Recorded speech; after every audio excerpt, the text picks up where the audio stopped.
आप देख रहे हैं न्यूज 18 राजस्थान और आपके साथ मैं हूं प्रियंका राय। बुलेटिन की शुरुआत करेंगे बड़ी खबर के साथ। अलवर के भिवाड़ी से इस वक्त की बड़ी खबर सामने आ रही है, जहां पर पॉलिटेक कंपनी में भीषण आग लग गई। सुबह करीब 2:45 बजे ये आग लगी। रामपुरा मुंडा औद्योगिक क्षेत्र में ये फैक्ट्री स्थित है, जहां पर आग लगी। आग की ये तस्वीरें भी आपको टीवी स्क्रीन पर दिखा रहे हैं।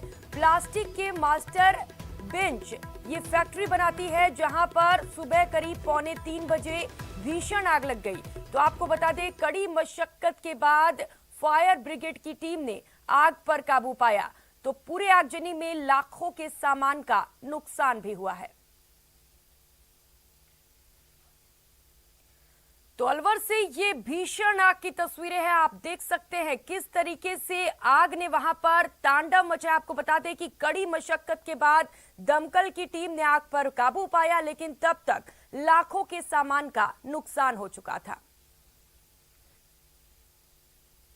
तो प्लास्टिक की ये फैक्ट्री बताई जा रही है, जहां पर सुबह करीब 2:45 बजे भीषण आग लग गई। फिलहाल आग किन कारणों से लगा ये पता नहीं चल सका है, लेकिन आग की वजह से मालिक को लाखों का नुकसान हुआ है।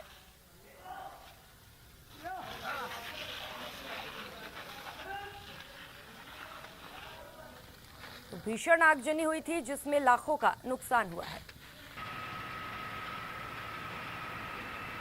ये तस्वीरें आप देख सकते हैं टीवी स्क्रीन पर। अलवर से ये तस्वीरें हैं, जहां पर प्लास्टिक के फैक्ट्री में भीषण आग लग गई, जिसके बाद जो लोग वहां पर मौजूद थे उन्होंने दमकल को इसकी सूचना दी। दमकल की टीम भी मौके पर पहुंची।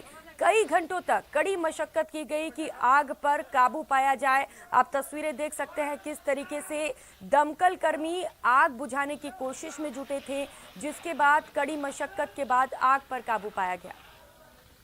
राजेंद्र हमारे साथ सहयोगी इस वक्त ज्यादा जानकारी के साथ जुड़ चुके हैं। राजेंद्र, क्या आखिर किन कारणों की वजह से आग लगी और क्या किसी को कोई नुकसान भी पहुंचा है?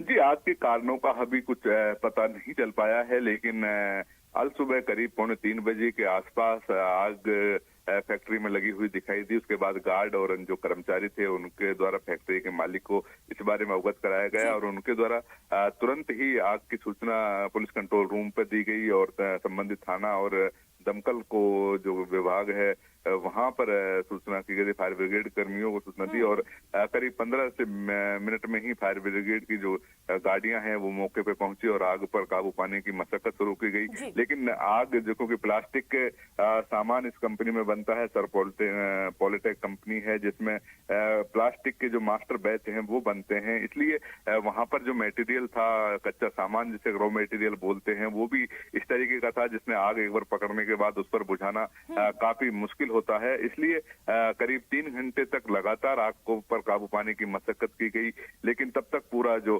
सामान कंपनी में रखा हुआ था वो जलकर खाक हो गया। तो इससे बड़ा नुकसान हुआ है।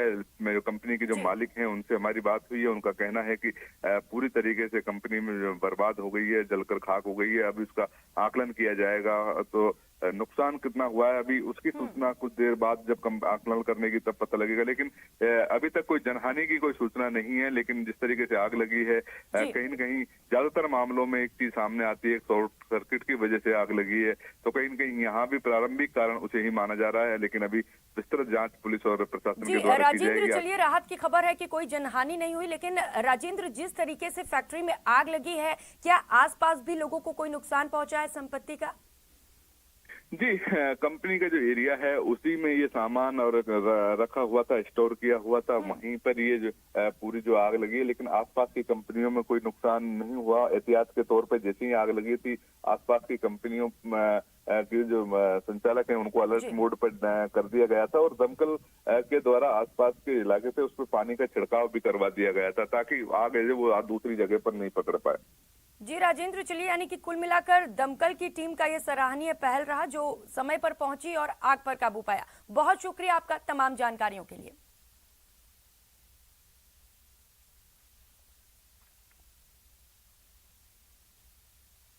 और रुक कर लेते हैं एक और बड़ी खबर का। गांव की सरकार का आज तीसरा चरण है। पंचायत समिति सदस्य, जिला परिषद सदस्य चुनाव आज होंगे।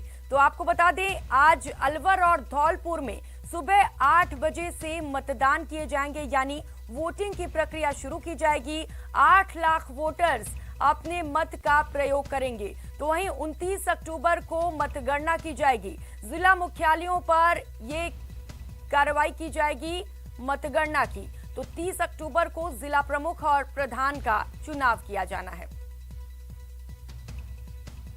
तो गांव की सरकार का आज तीसरा चरण है। सुबह 8 बजे से वोटिंग की प्रक्रिया शुरू की जाएगी। 8 लाख वोटर्स जो भी प्रत्याशी हैं उनकी किस्मत का फैसला करेंगे।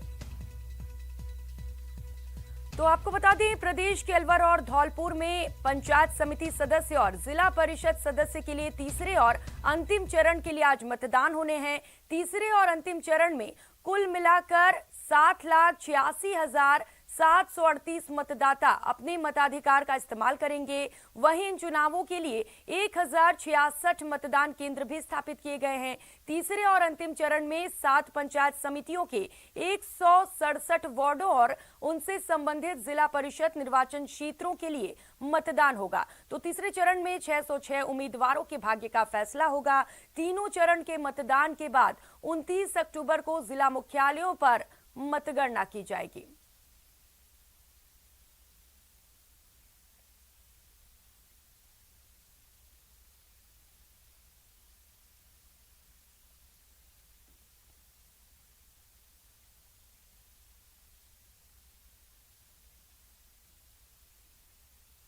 अगली खबर का रुख करेंगे। पेट्रोल पंप संचालकों की हड़ताल लगातार जारी है। हड़ताल का आज दूसरा दिन है। प्रदेश के कई जिलों में आज भी पेट्रोल पंप बंद रहेंगे। तो बीकानेर संभाग में भी आज पेट्रोल पंप बंद रहेंगे।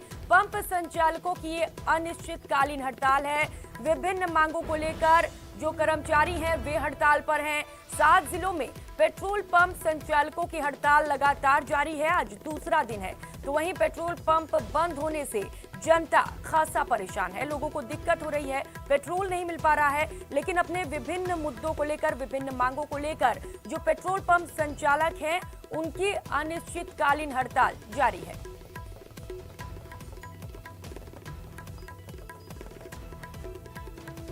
तो 7 जिलों में पेट्रोल पंप बंद चल रहे हैं, जिसकी वजह से लोग खासे परेशान हैं।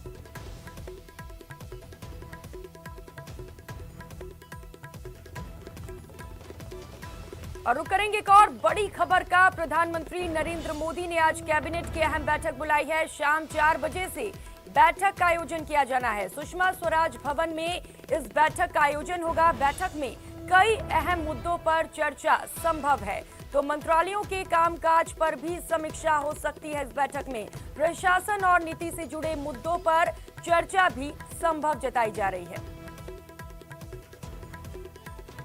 प्रधानमंत्री नरेंद्र मोदी ने इस अहम बैठक को बुलाया है, जिसमें तमाम अहम मुद्दों पर चर्चा संभव बताई जा रही है। तो आपको बता दें, शाम 4 बजे से इस बैठक का आयोजन होना है। सुषमा स्वराज भवन में बैठक आयोजित की जाएगी, जहां पर तमाम मंत्री और नेता मौजूद रहेंगे। बैठक में कई अहम मुद्दों पर चर्चा हो सकती है। बताया जा रहा है कि मंत्रालयों के कामकाज की समीक्षा भी इस बैठक में हो सकती है।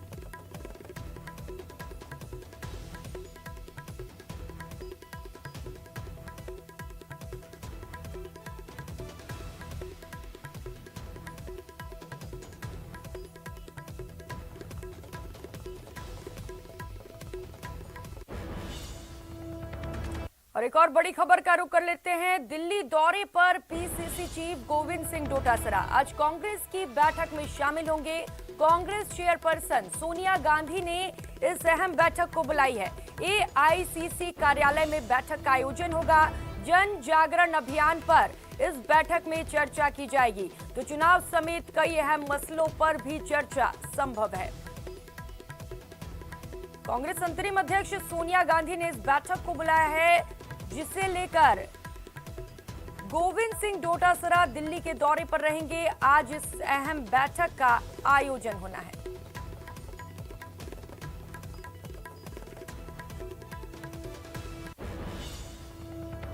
और अगली और अहम खबर का रुख करेंगे। सीएम अशोक गहलोत मिशन उपचुनाव पर निकल चुके हैं। आज धरियावद और वल्लभ नगर का दौरा करेंगे।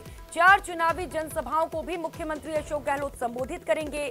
धरियावद में 3 और वल्लभनगर में 1 जनसभा आयोजित की जानी है। तो कांग्रेस प्रत्याशियों के समर्थन में आज मुख्यमंत्री वोट के लिए अपील करेंगे और जनसभाएं करेंगे।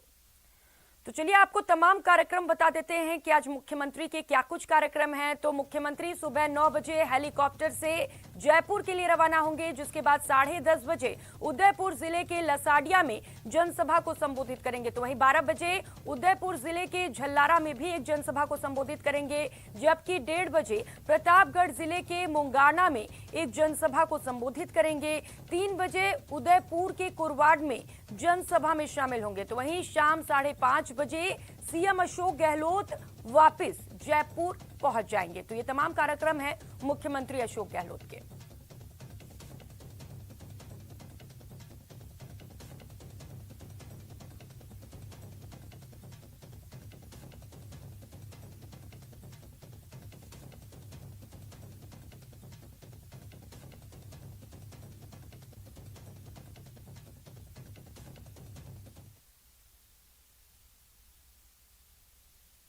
और अब बात करते हैं सीएम गहलोत के 2 संवेदनशील फैसले की। सीएम ने अतिवृष्टि से प्रभावित 7 जिलों के किसानों के साथ ही उत्तराखंड त्रासदी के पीड़ितों को भी बड़ी राहत दी है। सीएम अशोक गहलोत ने अतिवृष्टि प्रभावित 7 जिलों के किसानों को बड़ी राहत की सौगात दी है। सीएम ने संवेदनशील निर्णय करते हुए प्रभावित किसानों को एसडीआरएफ से कृषि आदान अनुदान का वितरण करने की मंजूरी दी है। सरकार ने 3704 गांव अभावग्रस्त भी घोषित किए हैं। तो सीएम के इस संवेदनशील निर्णय से किसानों को बड़ा राहत मिलेगा। सीएम ने खराबे के आंकलन के लिए विशेष गिरदावरी करने के भी निर्देश दिए थे और इस विशेष गिरदावरी रिपोर्ट के आधार पर यह निर्णय लिया गया है।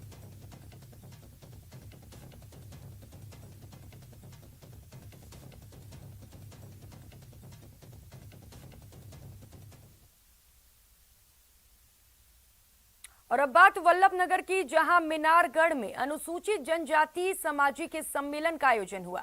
सम्मेलन में सांसद हनुमान बेनीवाल ने भी शिरकत की। यही नहीं, बेनीवाल ने ग्रामीणों के आग्रह पर लोगों के साथ गवरी नृत्य भी किया। बता दें कि गवरी मेवाड़ का पारंपरिक लोक नृत्य है, जो मेवाड़ के भील समुदाय द्वारा प्रस्तुत किया जाता है।